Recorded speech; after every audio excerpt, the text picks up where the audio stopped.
നമസ്കാരം. 1805 ജർമ്മനിയിൽ ജനിച്ച ഒരു ക്രിസ്ത്യൻ മിഷണറിയായിരുന്നു ജോർജ് മുള്ളർ. അദ്ദേഹം പാവപ്പെട്ട കുഞ്ഞുങ്ങൾക്ക് വേണ്ടി ഒരു അനാഥാലയം നടത്തിയിരുന്നു. ആദ്യകാലങ്ങളിൽ തൻ്റെ വാടക കെട്ടിടത്തിലായിരുന്നു അദ്ദേഹം ഈ അനാഥാലയം പ്രവർത്തിപ്പിച്ചു പോരുന്നത്. പക്ഷെ കുഞ്ഞുങ്ങളുടെ എണ്ണം കൂടിയപ്പോൾ മറ്റൊരു കെട്ടിടത്തിലേക്ക് അദ്ദേഹത്തിന് അനാഥാലയം മാറ്റേണ്ടതായി വന്നു. ആ കെട്ടിടത്തിന് സ്ഥലപരിമിതികളുള്ളത് മൂലം അതിന് വിപുലീകരണം ആവശ്യമായിരുന്നു. വിപുലീകരണം നടത്താനാകട്ടെ ധാരാളം പണവും വേണമായിരുന്നു. മറ്റൊരു വ്യക്തിയോട് ചോദിക്കുന്ന ശീലം ജോർജ് മുള്ളർക്കില്ലായിരുന്നു. എന്തിനും ഏതിനും ദൈവത്തോട് പ്രാർത്ഥിച്ച് നേടുന്നൊരു ശീലമായിരുന്നു അദ്ദേഹത്തിനുണ്ടായിരുന്നത്.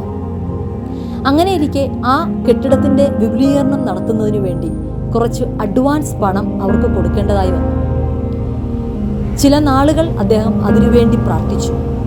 കൂടെ അദ്ദേഹത്തോടൊപ്പം പ്രാർത്ഥനാ സഹകാരികളായി മറ്റു ചില വ്യക്തികളും ഉണ്ടായിരുന്നു. ദിവസങ്ങൾ പ്രാർത്ഥിച്ചു, മാസങ്ങൾ പ്രാർത്ഥിച്ചു. അദ്ദേഹത്തിന് മറുപടി ഒന്നും കിട്ടിയില്ല. കയ്യിൽ പണവും വന്നില്ല. മറുപടി ലഭിക്കുന്നില്ലെന്ന് കണ്ട് കൂടെ പ്രാർത്ഥിച്ചവർ തങ്ങളുടെ പ്രാർത്ഥന മതിയാക്കി. പക്ഷേ ജോർജ് മുള്ളർ പ്രാർത്ഥന തുടർന്നുകൊണ്ടേയിരുന്നു. ഒടുവിൽ ആ അഡ്വാൻസ് പണം കൊടുക്കേണ്ട ദിവസം എത്തി. അദ്ദേഹത്തിൻ്റെ കയ്യിൽ പണമില്ല. പക്ഷേ അദ്ദേഹം കൃത്യമായി ചെയ്തതുപോലെ ദിവസവും രാവിലെ പ്രാർത്ഥിച്ചുകൊണ്ടേയിരുന്നു. അന്നും പ്രാർത്ഥിച്ച് അദ്ദേഹം ഓഫീസിലെത്തി.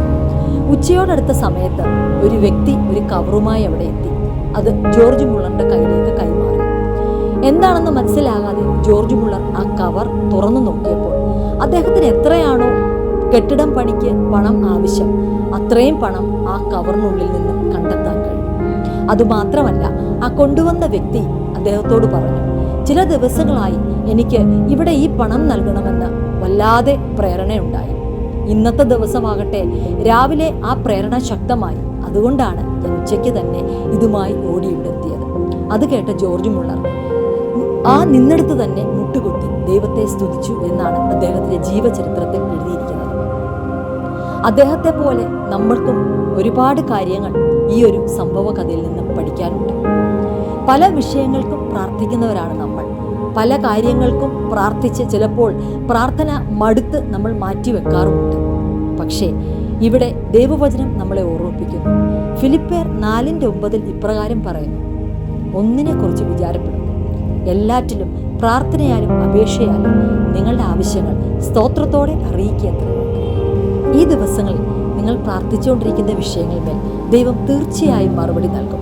മടുത്തു പോകാതെ ദൈവത്തോട് പ്രാർത്ഥിക്കാൻ നിങ്ങൾ തയ്യാറാകുന്നുവെങ്കിൽ തീർച്ചയായും ദൈവത്തിൻ്റെ മറുപടികൾ നിങ്ങളെ തേടിയെത്തും. ആമേൻ. God bless U.